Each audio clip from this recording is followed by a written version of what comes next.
lovelies, so as promised, this is a video of how I extend my hairline and make it more pronounced by ventilating extra hairs in front. So just go through the video and let me know if this was helpful. Thank you.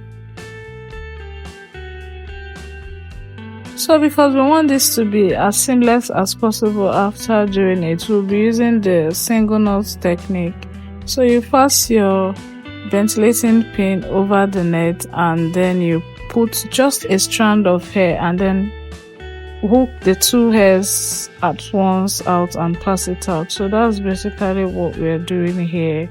We are not double knotting, we're just single knotting the hair.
So this is what we have, guys, after filling up both sides. Thank you guys for watching. Please don't forget to like, share, subscribe and comment on our videos. See you guys in our next video. Bye.